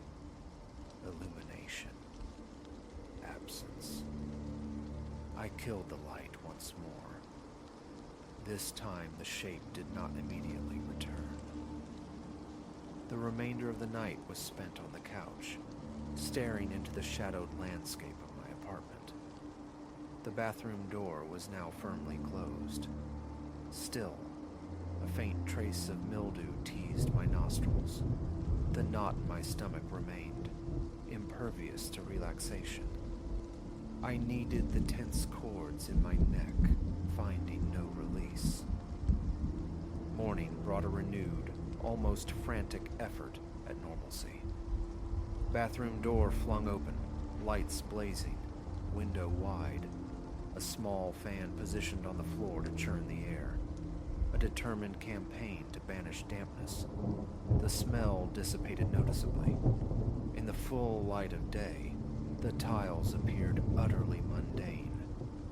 White ceramic, slightly discolored grout, nothing more. I wiped them down vigorously with a dry towel before leaving for work. That evening, returning home, I approached the bathroom with caution. The air smelled cleaner, fresher. Turning off the overhead light, I left only the small hallway lamp burning, its weak glow spilling into the doorway. Peeking inside, nothing. I ran the sink faucet for a moment, watching the water course directly downwards, leaving no strange residue or pattern. Relief, fragile and tentative, began to bloom. Perhaps it was over. I decided on a shower before bed. Stripping down, I turned on the hot water, stepping beneath the spray with deliberate calm, yet every sense remained on high alert. For the first few minutes, normalcy reigned. Then my eyes caught it, a faint discoloration blooming at the edge of one tile near the shower head. It spread with unnerving slowness, elongating into a thin streak strongly suggestive of an arm. My muscles seized. The mildew scent, faint but unmistakable, returned to the humid air. The shower curtain beside me rustled, then gave a distinct, gentle tug, as if pulled by unseen fingers. Steam stung my eyes. I forced my breathing to remain steady. Reaching out, I yanked the curtain aside. Nothing. Only empty air and glistening tile. I looked back. The arm-like streak now culminated in a blurry, indistinct face, the two shapes seeming horribly connected. My hands began to shake uncontrollably. My chest felt crushed. Light switch. Shower off. Out. Drying. Dressing with frantic haste. Eyes averted from the walls. The knowledge settled then, heavy and final. This was not going away. Comprehension remained elusive and solutions non-existent. The moisture, the mold, whatever it was, persisted in its attempts to sculpt these forms, these faces and bodies haunting the periphery. They offered no sound, no overt movement, yet their presence resonated in the damp air, the pervasive smell, the unnerving pressure on the curtain, the relentless drip of the faucet. I began sleeping with my bedroom door shut, a towel wedged firmly against the threshold, a flimsy barricade offering a sliver of psychological defense. At this juncture, I simply coexist with it. I consciously divert my thoughts, focusing pragmatically on keeping the bathroom arid, the light burning whenever I must enter, refusing to let my gaze linger on the tiles when darkness reigns. My showers are brief. The exhaust fan runs almost constantly. The shapes still manifest intermittently, but I have cultivated a deliberate blindness, breathing through the reflexive tension, accomplishing my necessary routines with practiced speed. It never ceases entirely. Whenever the confluence of humidity and dimness occurs, I sense them gathering on the walls, silent, protean, dissolving instantly under illumination. I have confided in no one. What proof could I offer? What explanation exists? I accept, with a weary resignation, that something within my bathroom attempts manifestation through water and decay. It cannot dictate my life. I will not abandon my home for shadows on tile. And so, I remain. I manage. I watch my back, keep my hand steady near the light switch, and ensure the bulb is always functional. It is all I can do.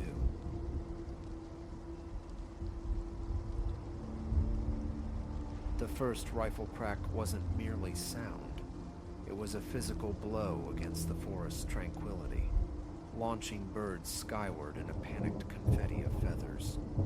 The second, a heartbeat later, chewed wood inches from my cheek, spitting splinters like venom. In that instant, the grim calculus shifted. This wasn't trespass, not simple poaching. They were hunting me. My name is Alara. For 5 years, Viridian Peaks National Preserve has been my sanctuary and my charge. A custodian of its sylvan depths, I cherish the solitude, the communion with wildlife, the quiet satisfaction of conservation, whispered to curious visitors. No manual, however, no drill, had ever sketched the contours of the terror that found me that day. It began unremarkably, a routine patrol through the northern quadrant, territory shadowed by recent whispers of illicit activity. Autumn breathed crispness into the air, the early light performing alchemy on the turning leaves, dappling the forest floor in gold. A profound stillness held sway, yet as I pressed deeper, dissonance crept in. Branches snapped unnaturally, the undergrowth bore wounds inconsistent with animal passage. Faint impressions marred the loam. A primal intuition coiled tight within me. A warning hum beneath the woodland calm. But duty compelled me onward. Investigate. That was the mandate. Then, a glint beneath the ferns. Sunlight snagged on something artificial. Heart thrumming against my ribs, I advanced, parting the fronds with deliberate slowness. A snare lay revealed, not some makeshift wire loop, but a heavy gauge, brutally efficient contraption built for formidable prey. This was escalation. Poachers we know, yes. Furtive figures skirting the edges. But never this calculated, this equipped. My radio crackled to life as I relayed the discovery, requesting support. Mid-transmission, muffled voices drifted through the trees. I silenced the radio instantly, a cold dread prickling my skin. Dropping low, I ghosted toward the sound. Two figures materialized between the ancient trunks, clad in camouflage, cradling rifles that looked brutally capable. Their murmured conversation confirmed my fears. This wasn't chance. It was methodical harvest, an organized plunder. Proof. I needed undeniable proof. My hand, trembling slightly, sought the camera at my belt. Clear images, faces, weaponry could anchor a prosecution. I raised the lens, found focus through the trembling leaves, and depressed the shutter. In the profound quiet, the click was a thunderclap. Both men spun, rifles snapping up, their movements blurring with lethal speed. I froze, becoming stone, praying the dappled light concealed me. An eternity stretched taut between heartbeats. Then, a silent gesture passed between them, and they began advancing, methodical, predatory. Escape. The thought detonated in my mind. I retreated, placing each foot with agonizing care, but haste betrayed me. A desiccated twig shattered under my boot, the sound sharp, definitive. There! The shout ripped through the stillness. The first shot followed, a violent punctuation mark. I didn't pause to analyze intent. I ran. Vegetation clawed at my face. Branches whipped my arms as I plunged through the dense undergrowth, instinct overriding thought. Behind me, shouts, the crashing sounds of pursuit. The second shot gouged the bark of a nearby pine, showering me again, and the horrific certainty struck. They weren't warning shots.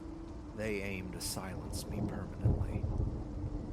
My lungs seared, legs turned to tormented lead, but terror was a relentless engine. These woods were mine. I knew their secrets, their hidden pathways, my sole advantage. My mind, frantic, grasped for strategy. Miles separated me from the nearest station. The radio, deep in this forested basin, was inert metal. I was utterly alone. Veering from any discernible trail, I angled toward a network of limestone caves etched into the hillside, a known refuge. If I could reach their shadowed mouths, the labyrinthine passages might offer sanctuary. The gurgle of water reached me, a promise. The caves lay just beyond the stream, but bursting from the tree line, hope fractured. Recent downpours had transformed the usually docile stream into a churning, brown torrent. A moment's hesitation.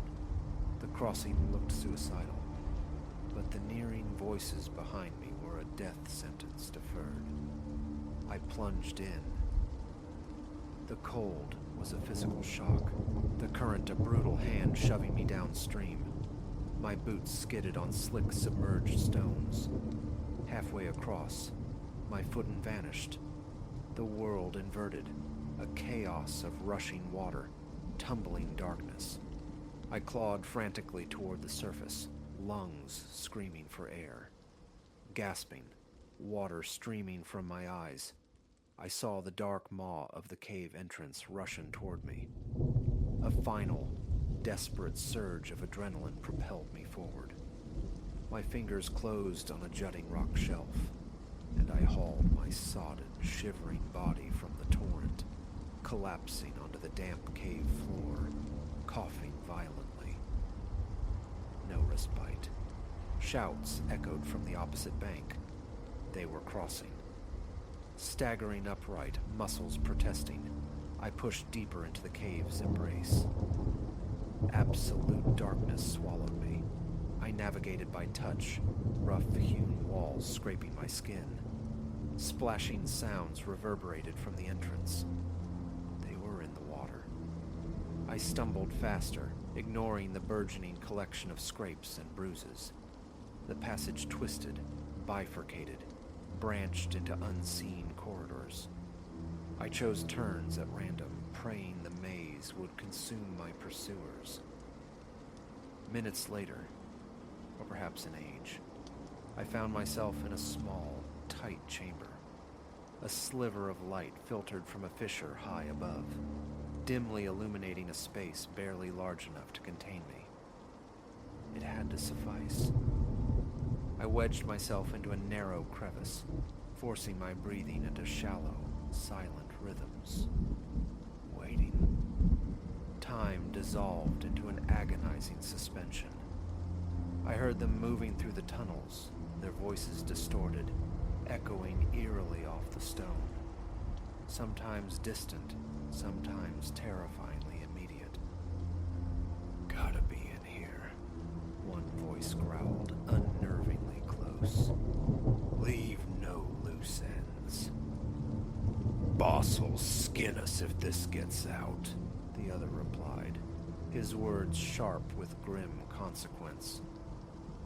I shrank further into the rock, scarcely daring the intake of breath. A flashlight beam sliced across the chamber opening, sweeping inches from my hiding place. My heart hammered against my ribs, convinced I was discovered. But the light moved on. Their voices receded down another passage. I remained entombed in fear long after silence reclaimed the cave. Hours bled together. Only the subtle shift in the meager light, hinting at dusk's approach, finally coaxed movement from my petrified limbs. Every muscle shrieked as I unfolded myself. Slowly, with infinite caution, I retraced my steps through the subterranean maze. Emerging into the forest felt like surfacing from a drowning dream. The woods were bathed in the soft, forgiving hues of sunset. No sign of the men. They had gone, vanished like phantoms into the twilight. Against all odds, I had survived. On legs that felt like brittle sticks, I began the long, arduous trek back toward the ranger station.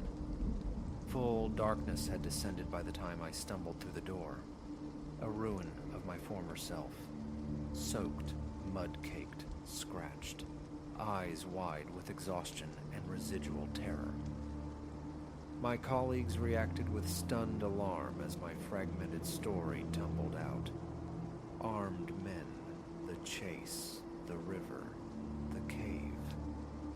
They'd been on the verge of initiating a search, anxiety mounting with each passing hour I failed to check in. The ensuing days were a whirlwind of official reports, hushed interviews with law enforcement, internal Park Service debriefings. Investigators unearthed evidence confirming my account. Hidden caches of weaponry, more snares, even a crude processing camp concealed deep within the preserve. But the hunters themselves, gone without a trace. In the weeks that followed, as security measures tightened and the investigation ground on, I wrestled with the psychic wounds. The forest, once my solace, now felt charged with menace. Shadows flickered with imagined threats. Sudden noises sent jolts of adrenaline through me. Yet, gradually, as the nightmares receded, fear transmuted into a cold, hard resolve. They had violated this sacred place, threatened the creatures I'd sworn to defend, and attempted to extinguish my life to protect their dark enterprise. I would not grant them victory by succumbing to fear. I returned to my patrols, my senses honed to an almost painful acuity.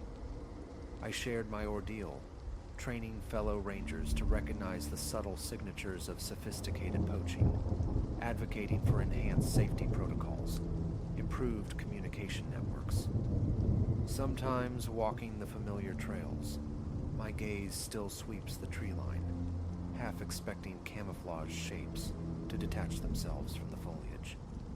The snap of a twig can still make my pulse leap, but then a glimpse of elk grazing undisturbed in a meadow, or the liquid grace of river otters at play, reaffirms my purpose. This forest remains my home, my responsibility. Whatever dangers lurk within its depths, I will continue to stand sentinel, because this is the core of what we do. Guardians positioned between the wild heart of the world and those who would exploit it, regardless of the cost. So, should you find yourself wandering Viridian peaks and notice a warden whose eyes linger on the woods with uncommon intensity, that might be me. I'm no longer just scanning for lost hikers or minor infractions. I'm watching for the shadows that move against the wind, for the unnatural gleam of metal where none should be. Because I learned firsthand that the most dangerous predators in these woods sometimes walk upright, and I will not allow them to hunt here again.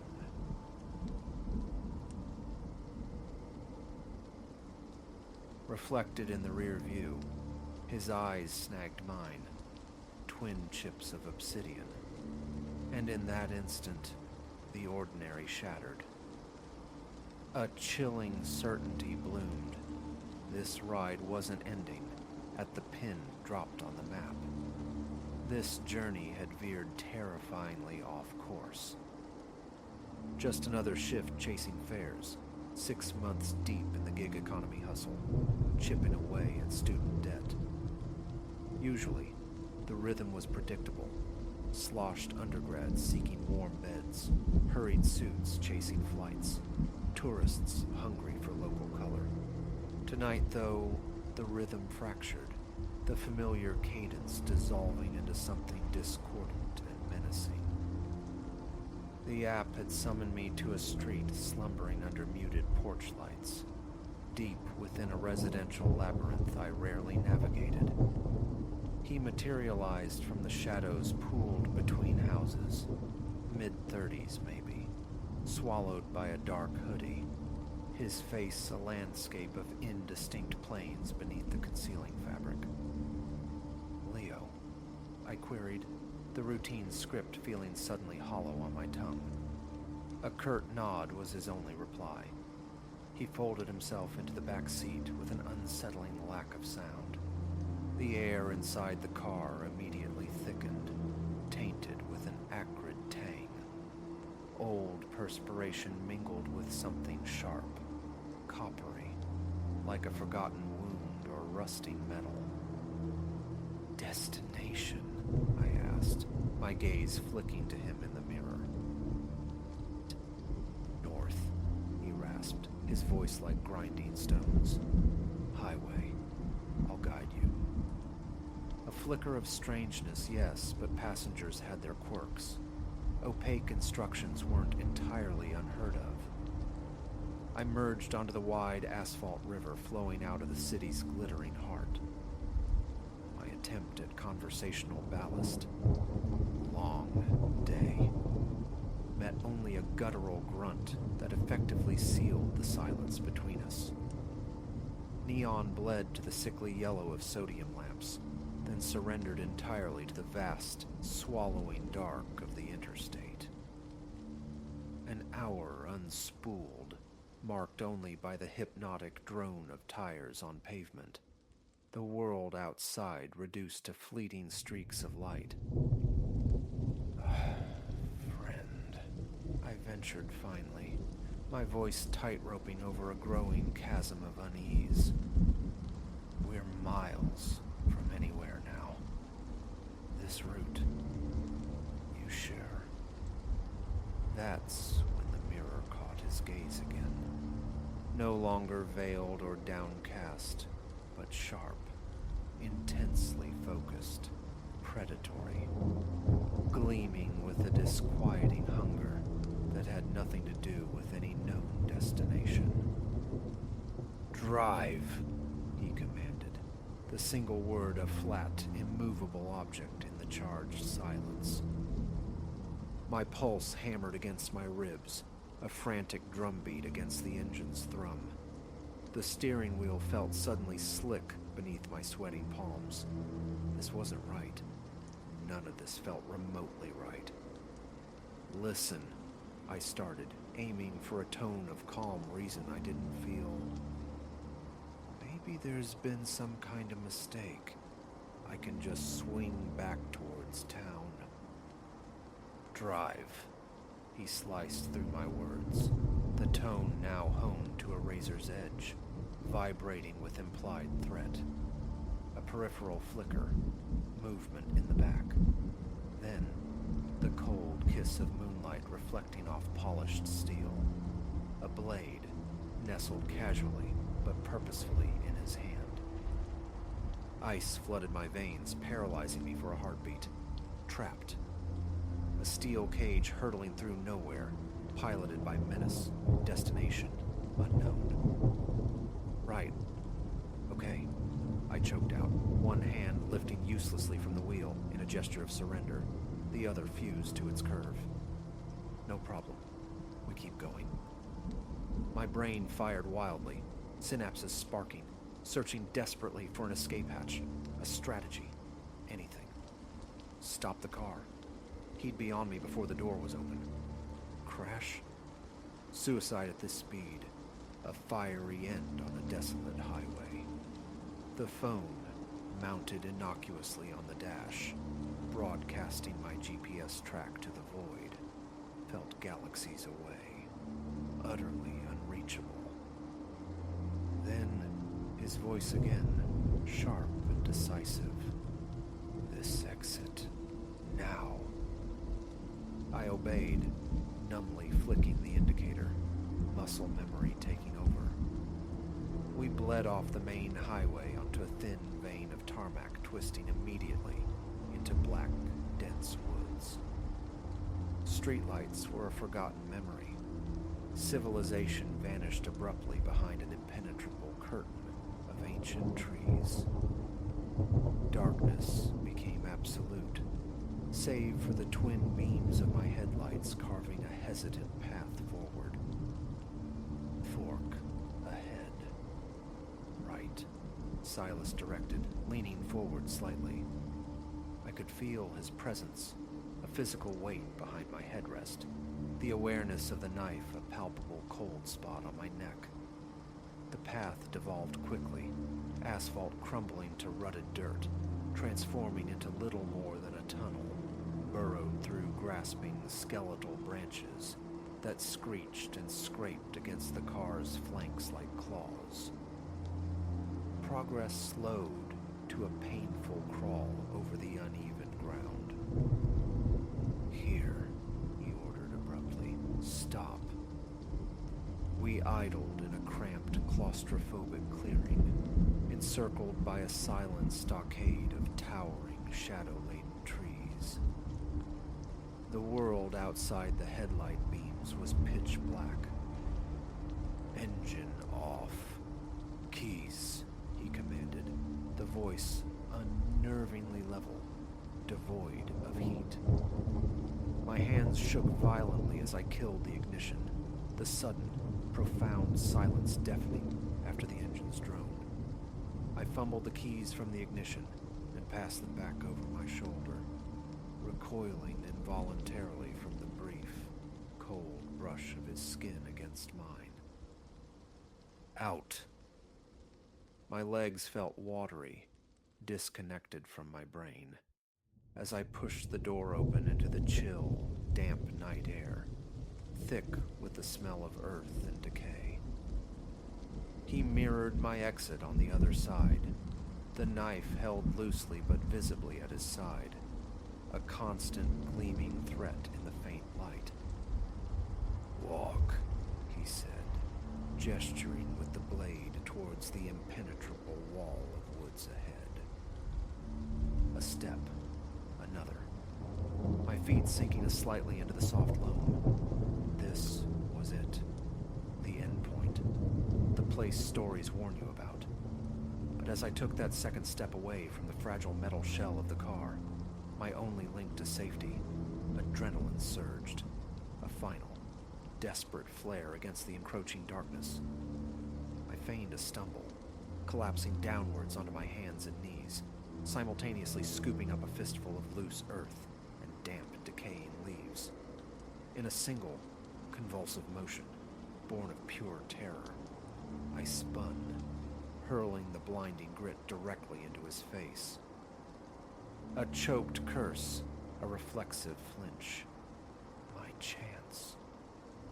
I surged forward, not thinking, just reacting, clamping onto his knife wrist with both hands, smashing it hard against the cold metal flank of the car.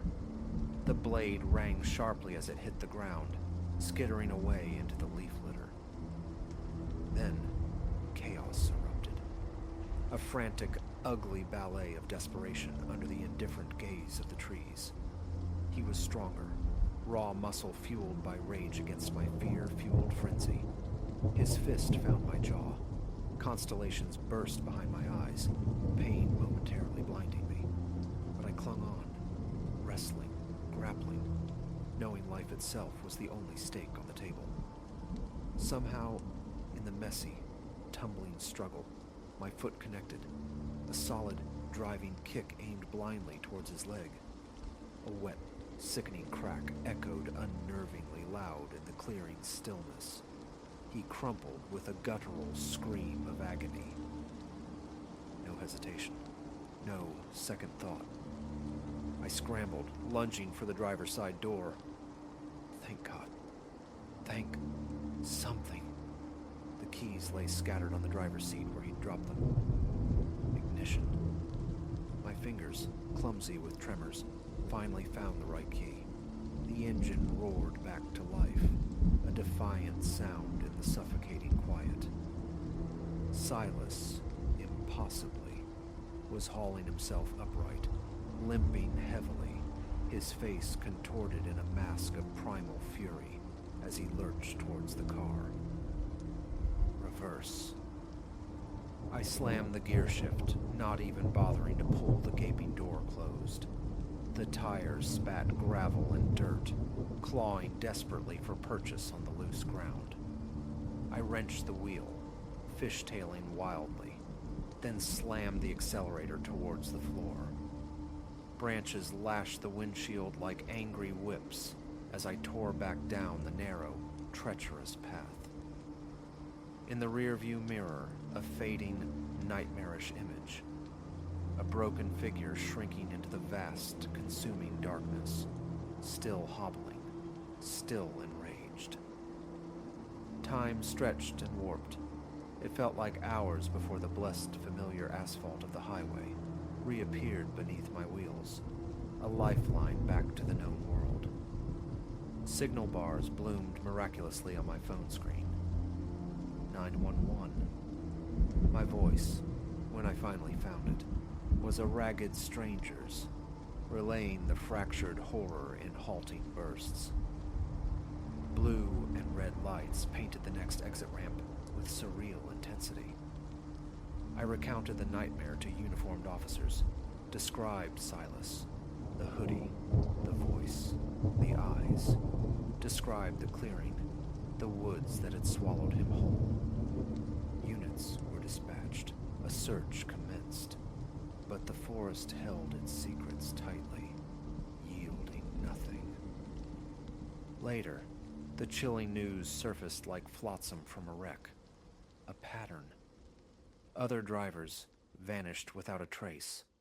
Same rideshare gig, same nebulous pickup areas, same phantom passenger matching Silas's vague description. The abyss had yawned wide open that night, and I'd only just managed to scramble back from the crumbling edge. The sickness of that realization lingered, a visceral memory coiled in my gut. Driving for hire. Impossible now. The thought of a stranger's silhouette materializing in the rear view, the shared intimacy of the enclosed space, the potential hidden behind an anonymous profile. It triggered a suffocating paralysis, a cold dread that refused to dissipate. Nightmares became unwelcome tenants in my sleep. The blade's cold gleam under the dome light, those obsidian eyes burning with cold calculation, the terrifying inertia of being driven inexorably towards oblivion. Silas dissolved back into the shadows from whence he came, a ghost never apprehended, a question mark hanging heavy in the air. Now, every lone figure glimpsed roadside after dark sends involuntary jolts through me. My hands instinctively tighten their grip on the wheel. My eyes dart compulsively to the rearview mirror, half expecting, always half expecting, to see that chilling reflection staring back. Logic insists lightning rarely strikes the same place twice, that most fares are just journeys, point A to point B. But that night carved something deep and permanent within me. It taught me how terrifyingly thin the veil of normalcy is, how swiftly the mundane can curdle into mortal danger, how profoundly vulnerable we become when we place our safety in the hands of a stranger. When friends talk easily of hailing rides now, my warning is reflexive, urgent. Trust the tremor in your gut. Trust the unease. End the ride. Bail out. Don't explain, just go. Because I learned in the suffocating darkness of those woods that sometimes the real monster isn't lurking in the shadows outside. Sometimes it's breathing softly in the seat right behind you, whispering directions into the void.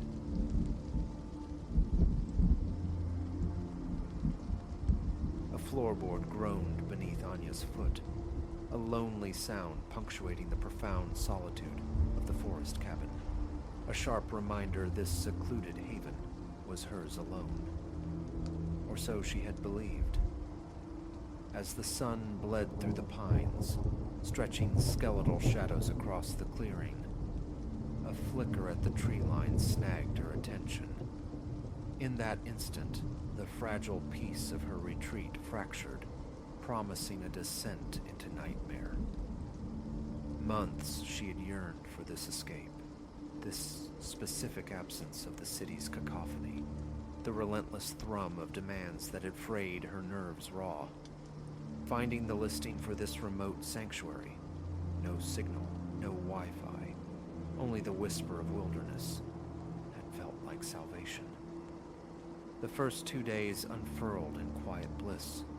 She traced deer paths through sun-dappled woods, lost herself in novels by the hearth's warm glow, and surrendered to sleep deeper than any she'd known in years. Silence, once a void, became a soothing balm, textured only by the sibilance of leaves and the distant haunting cry of a hawk. The third evening altered the texture of everything. Anya sat on the cabin's raw planked porch, swirling amber wine in her glass, watching the sky ignite in fiery oranges and bruised purples. As true dark began to pool in the hollows, the forest seemed to lean closer, its familiar shapes acquiring a latent menace. It was then she saw it, a brief disruption in the pattern of stillness just within the woods. A deer, perhaps, she reasoned, or a fox slinking through the undergrowth. But it came again, clearer this time, a movement too substantial, too intentional for any woodland creature. Her pulse leaped, a frantic bird against her ribs. The wine glass found the rough wood of the railing. Her awareness suddenly, painfully narrowed to her vulnerability on the exposed porch. Slowly, Anya rose, her gaze straining into the deepening gloom. Hello. The word emerged small, tentative, swallowed by the vast quiet. Is anyone out there? Silence answered, but it was a different silence now. Taut, expectant, heavy with unspoken presence. An instinct older than thought urged her back, towards the flimsy security of the cabin door. Her fingers brushed the cool metal of the knob just as the sharp crack of a twig splitting echoed across the clearing. Her head snapped around. There, poised at the edge of the trees, stood a silhouette. Even in the failing light, she registered its form. Tall, broad, distinctly male, his features lost to the enveloping shadows. He remained utterly still, an obsidian statue observing her. Fear, cold and absolute, turned her limbs to stone. For an eternity compressed into seconds, they were fixed, hunter and hunted. Then, he shifted, taking a single, deliberate step forward. The spell shattered. Anya scrambled inside, the door slamming shut with a hollow boom. Her hands, clumsy with terror, fumbled with the lock, the deadbolt shooting home with a decisive clunk, followed by the rattle of the security chain. "Go away," she yelled through the solid wood, forcing a strength into her voice she didn't possess. "I've called the police." A desperate fiction. The dead zone around the cabin was absolute. She was utterly, terrifyingly on her own. Anya backed away from the door, her thoughts a chaotic storm. Who was he? What could he possibly want? A lost hiker disoriented by nightfall, or something infinitely darker? A soft thump against the cabin's side wall made her flinch violently. Another followed, further along. He was circling, probing the structure's integrity. She fled to the small kitchen, her hand closing around the reassuring weight of the largest butcher knife in the block. It felt inadequate, almost absurd, but it anchored her. The cozy cabin suddenly seemed claustrophobic, its walls paper-thin, every window a gaping vulnerability, every shadow a potential concealment. She moved with frantic purpose, room to room, verifying locks, yanking curtains closed against the night. Passing the living room window, a face materialized against the glass, inches from her own. A strangled scream tore from her throat as she stumbled back, the knife nearly slipping from her grasp. His features swam into focus, a tangle of beard, eyes gleaming with a feral intensity in the gloom. A smile stretched his lips, devoid of warmth, utterly chilling.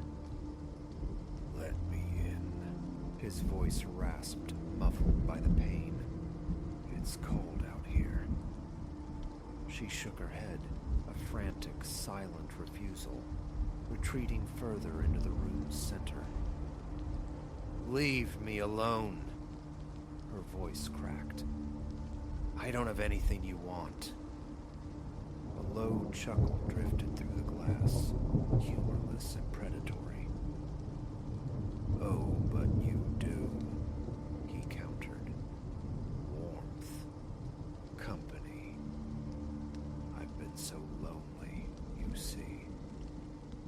The implication landed like ice in her veins. This wasn't mere theft. It was a primal, terrifying need. Anya backed into the bedroom, slamming and locking that door too. Her mind raced, desperate for a strategy, any advantage. The cabin felt solid, but for how long against determined force? Her gaze swept the room, snagging on the bedside lamp. Heavy, carved from dense wood. It would have to suffice. Yanking the plug from the wall, she hefted its weight in one hand, the knife clutched tight in the other. Thus armed, she pressed herself against the wall beside the door, every nerve alight, listening. Time warped, stretching into an agonizing crawl. Sporadic sounds from outside punctuated the tense silence. The crunch of footsteps on gravel, the groan of a porch step underweight. Each noise sent fresh adrenaline surging through her. As the night deepened, profound exhaustion began its insidious creep. Her arms throbbed from the strain of holding her makeshift weapons, yet lowering them felt impossible.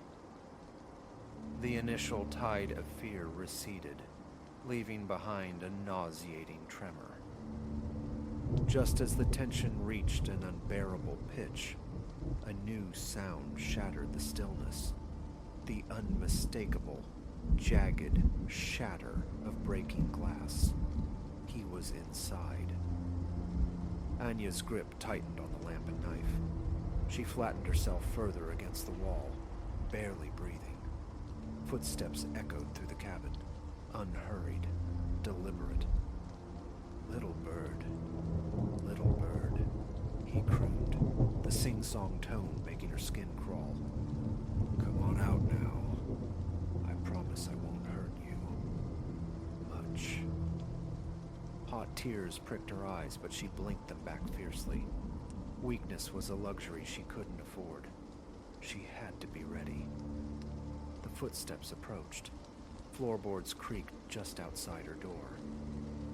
I know you're in there, he murmured, his voice intimate, terrifyingly close. Don't make this difficult. The doorknob jiggled violently. Anya held her breath, muscles coiled like springs. Then with a deafening, splintering roar, the door exploded inward.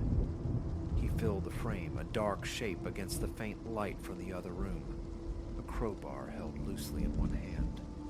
Time seemed to stutter.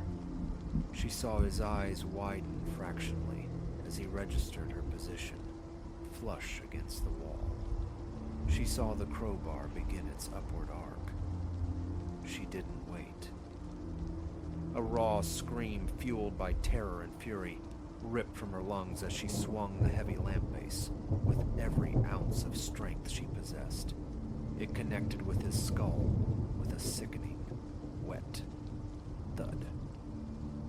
He staggered, grunting, stunned but not felled. Without pausing, Anya launched herself forward, driving her shoulder hard into his chest. They crashed to the floor in a tangle of limbs, the knife and crowbar clattering away across the pine boards. A frantic scramble ensued, a desperate grapple for control. He was undeniably stronger, his hands scrabbling for purchase, but she fought with the ferocious energy of cornered prey. Somehow, she twisted, ending up astride him. Her hand found the lamp again. She raised it high and brought it down on his head. Once, twice, a third time with brutal finality. His struggle ceased. He went utterly limp beneath her. Anya scrambled off him, breath tearing through her lungs in ragged gasps. He lay sprawled and still, a dark stain spreading rapidly around his head. A horrifying thought. Had she killed him? Seized her, until she saw the shallow, rhythmic rise and fall of his chest. Unconscious. Relief washed over her, so potent it buckled her knees.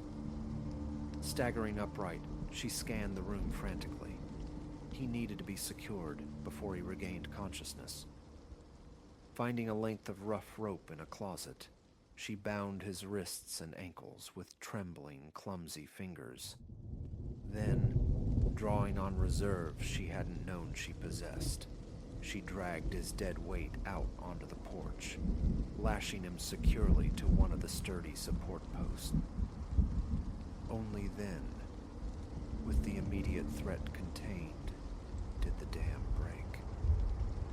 Anya collapsed onto the porch steps, great shuddering sobs racking her frame as the enormity of the night's events crashed down upon her. As the first blush of dawn painted the eastern sky in soft rose and gold, the distant growl of an engine reached her ears.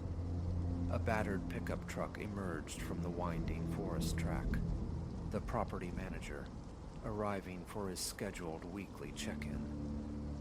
Anya waved, a frantic, desperate gesture. The truck slowed, pulled alongside the cabin. The manager's cheerful morning greeting died on his lips as his eyes took in the tableau. Anya, tear-streaked and disheveled beside the bound, unconscious figure lashed to the porch post. Shock contorted his features. The hours that followed dissolved into a surreal haze. The wail of sirens approaching, uniformed officers, paramedics, the sterile click and flash of crime scene photography, transforming her sanctuary into evidence. While a paramedic gently checked her for injuries, a grim-faced detective approached. "You're exceptionally fortunate," he stated, his voice low and serious. "This individual, we've been hunting him for months, suspected in a string of similar assaults in isolated locations like this one." Anya could only nod, numb, hollowed out, capable only of a dull, echoing relief. "You did well," the detective added, his tone softening slightly. "You survived. That's the essential thing." Later, as they escorted her attacker, now conscious and cuffed, towards a waiting cruiser, their eyes met for one final, charged moment. The feral gleam was extinguished, replaced by a look of sullen, defeated rage. Anya held his gaze unflinchingly, refusing to be the first to look away. She had confronted the embodiment of her deepest fears, and somehow, impossibly, endured. The sun climbed higher, bathing the clearing in impartial light, as Anya prepared to leave the cabin forever. She tossed her bag into the rear of the police vehicle, designated to return her to the city, then paused, taking one last, long look at the tranquil clearing, the rustic cabin that had promised solace and delivered terror. The peace was irrevocably poisoned, the illusion of safety shattered. Yet, as she settled into the passenger seat, a core of unexpected steel settled within her. She had unearthed a resilience, a strength she never suspected lay dormant inside. The wilderness had harbored danger, yes, but it had not broken her spirit. Whatever awaited her now, she knew, with quiet certainty, she possessed the fortitude to face it. She had stared directly into the abyss and emerged, scarred, perhaps, but whole. As the cabin receded in the rearview mirror, Anya closed her eyes, releasing a long, slow breath. The nightmare had ended. It was time to return home,